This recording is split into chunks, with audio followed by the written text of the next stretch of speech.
Hi everyone, my name is Karen and this is my channel KGFL Creations. Well, today is Friday and you know what that is.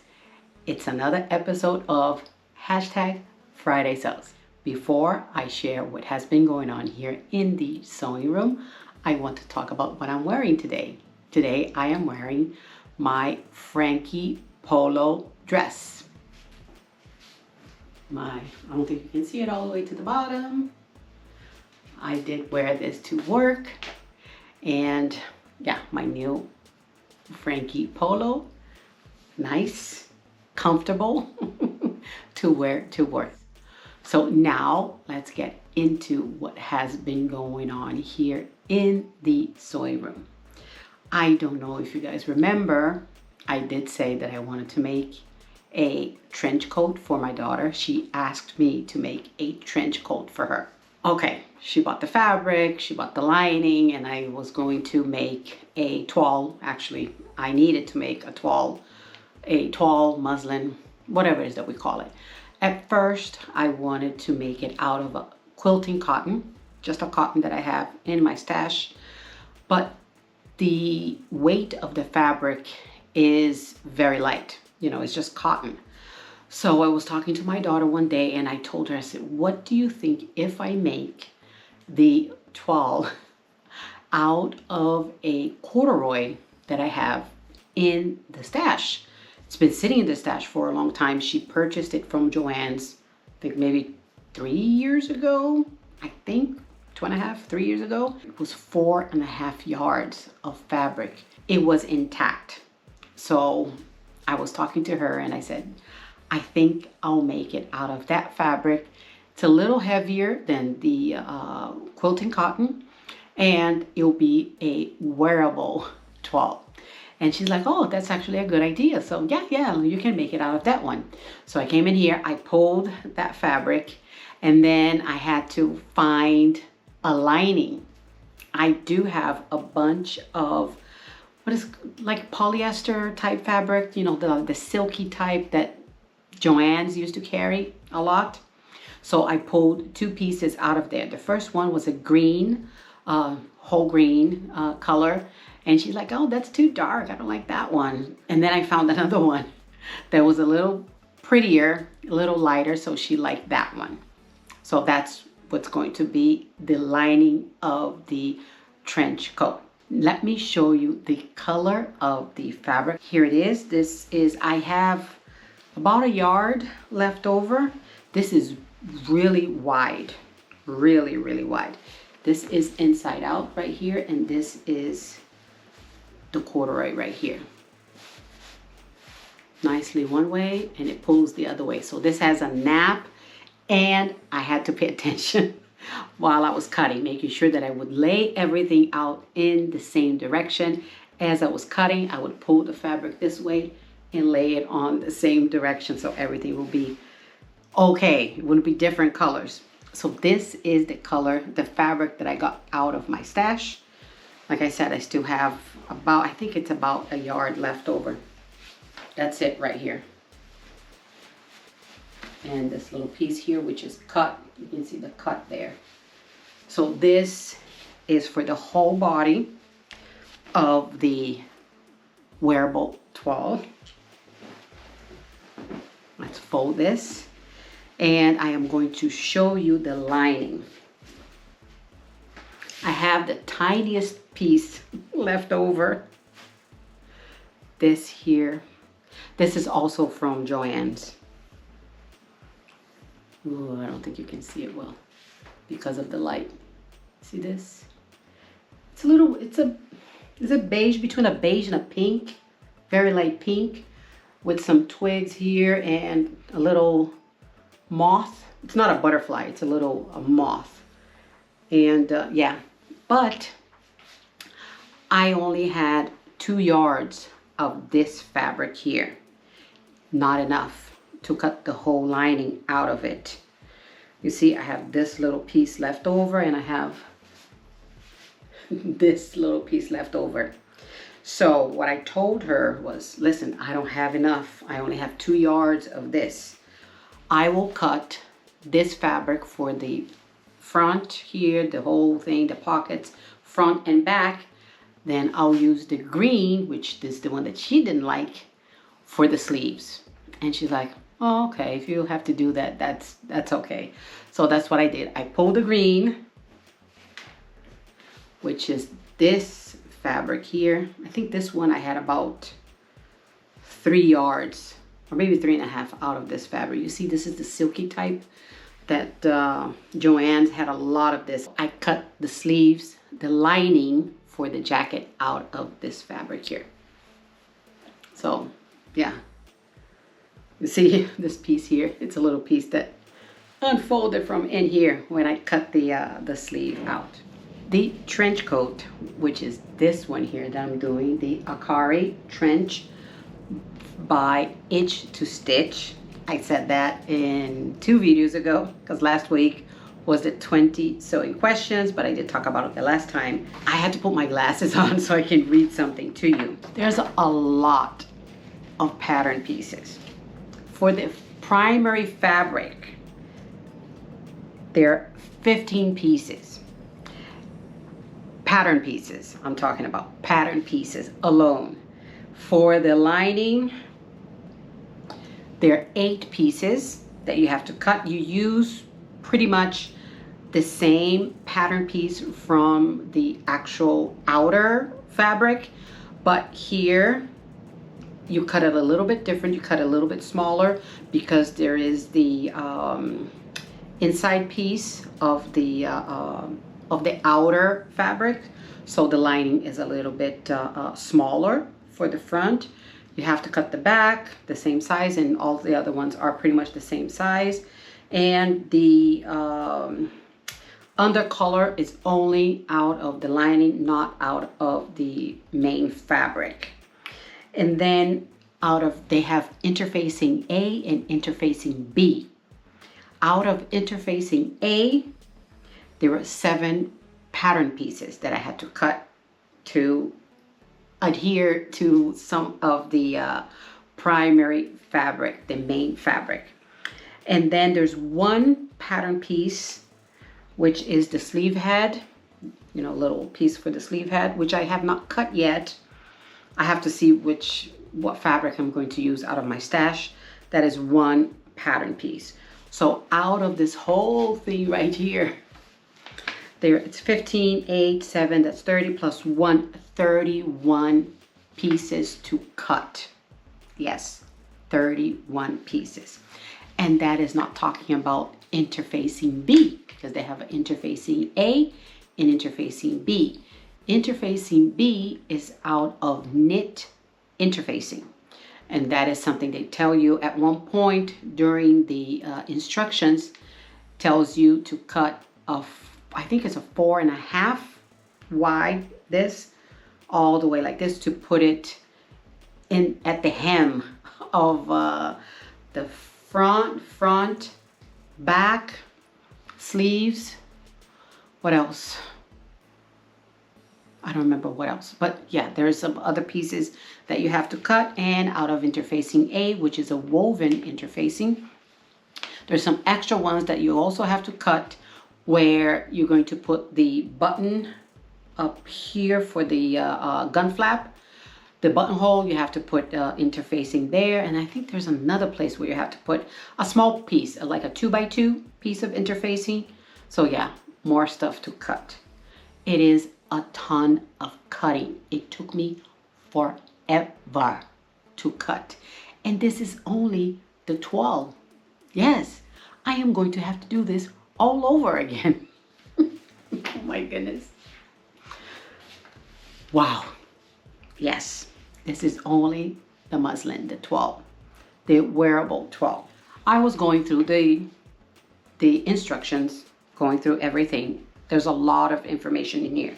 So you reach to the point where you kind of start doing everything. So first instruction is to add all of the interfacing. So interfacing A, I had to add everything. I had to iron and iron and iron, and that took me a long time. Interfacing B, I told you about interfacing B. Had to cut everything and then line the bottoms of front, back, and the sleeves. The sleeves are 2 pieces, 2-piece sleeve.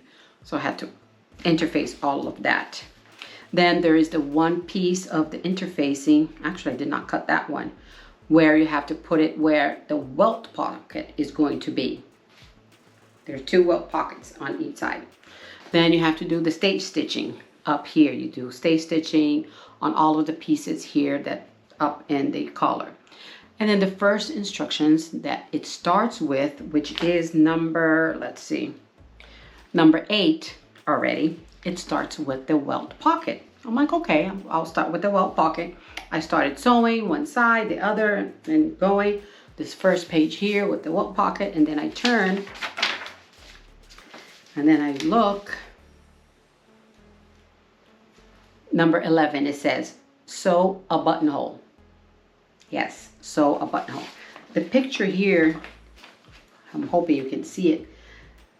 There is a button right at the in the pocket to close the pocket. But I don't have the buttons yet. I just ordered the buttons because I was looking for the buttons and the belt buckles. Looking and looking and looking. The buckles I ordered for this one that I'm making now. I ordered from Amazon. One is arriving earlier than the other because there's a buckle for the actual belt, for the main belt, and there are buckles for the sleeves. I am doing the whole thing.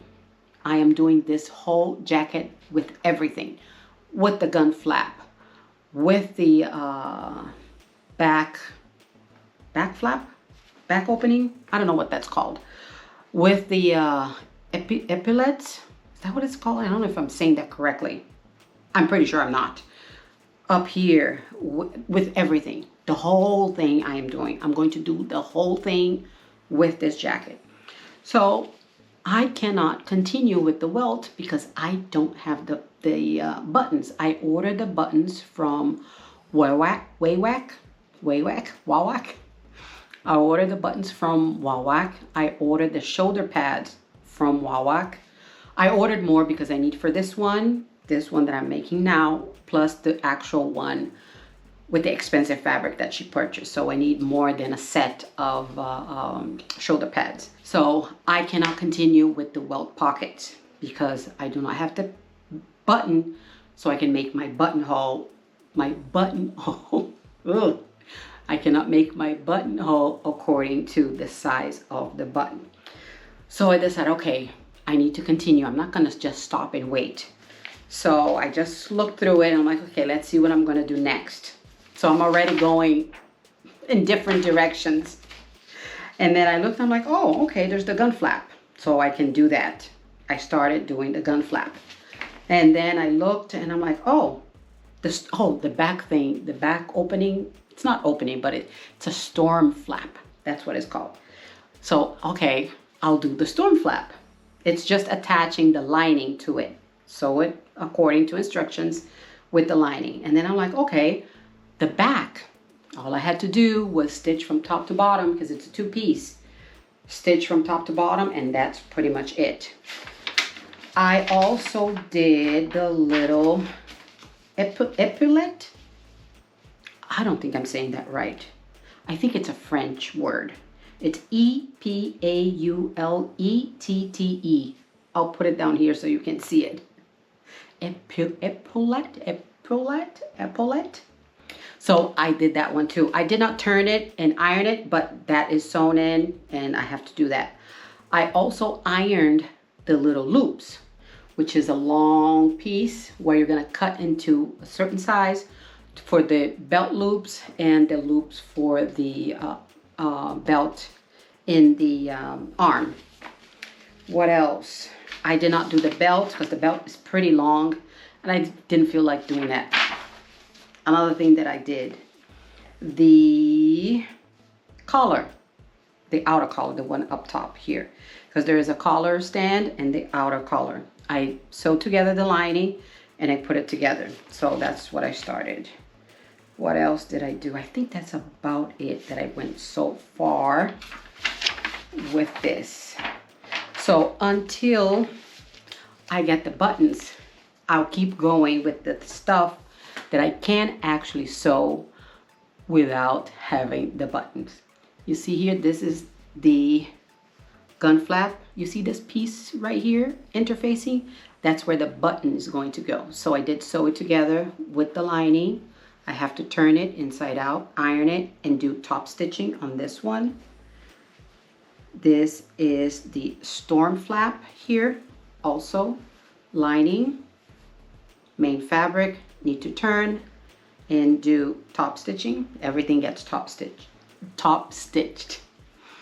This is the collar. You see here, I have a bunch of pins holding it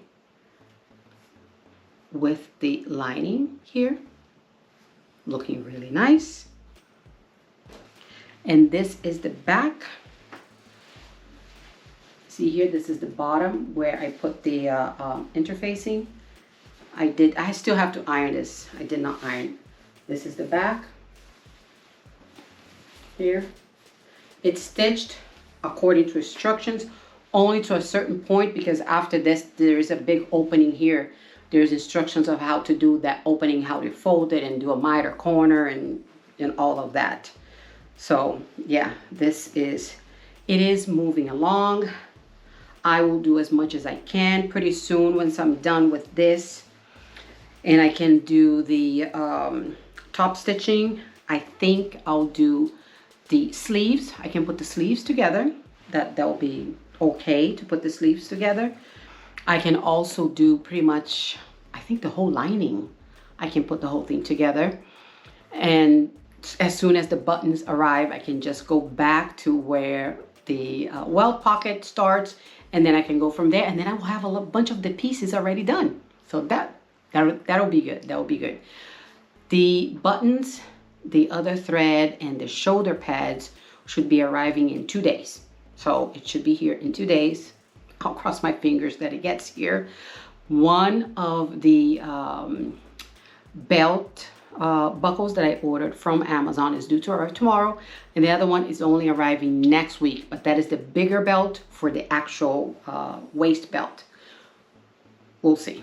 Yes, so yeah, this place is in disarray right now. Things all over the place. So I am kind of going crazy in here with all the pieces of fabric everywhere.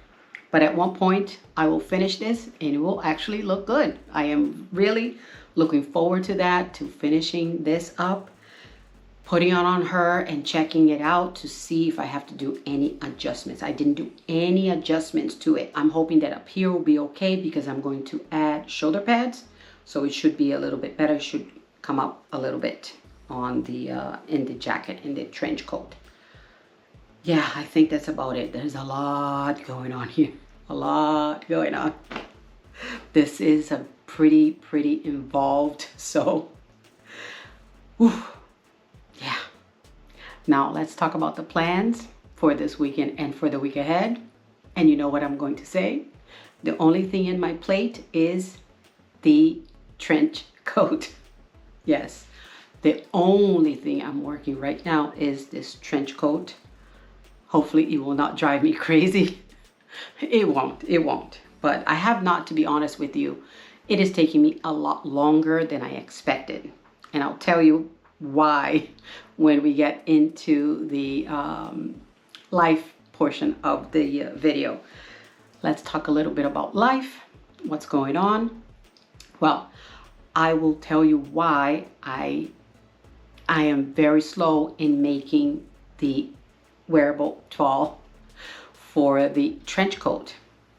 Last week, one day, I woke up with a little kink in my neck here. I woke up early. I think it was about 4:30-ish in the morning. I went to the bathroom. I came back, didn't have anything. I was fine, didn't have anything. And then when it was time for me to actually get up, I woke up and I'm like, oh, this whole thing here was hurting like crazy. And it's almost 2 weeks now that this happened. I am feeling a lot better now because I've been putting warm, my daughter has something, an electrical blanket that warms up. So I've been doing that. and trying to do a little bit of exercising, moving my head this way, that way, up and down. You see up here, I can't do much because it hurts. It still hurts a little bit. But yes, this time is taking a long time for this to go away. Usually it's about a week. Yeah, only about a week, and then I don't feel anything else. But this time, I have no idea what I did at night. And well, it's actually in the morning, because it was after 4:30 in the morning. And yeah, this thing was really, really bad. So at one point I could barely, even when I'm driving, if I have to look back, I have to kind of do this because I can't be turning my head that much. And here sewing, you know, you go down like this, and at one point I get tired. This thing, the whole thing here gets tired. So that did slow me down a little bit with this sewing because of the problem that I have in my neck. It's getting better. Let's see, maybe another week or so, it should be better. Oh boy, getting old sucks. That is all I am going to say. That's it. That's all I had for you guys this week. Just wanted to report on the Acari Trench Coat, how everything is going with the wearable muslin. Hopefully next week I have better news. I'll be further along in the jacket. I'm hoping that making that back vent is not going to be as complicated as it looks to be. Yeah, so we'll see what happens. So far I have not reached any of the complicated areas.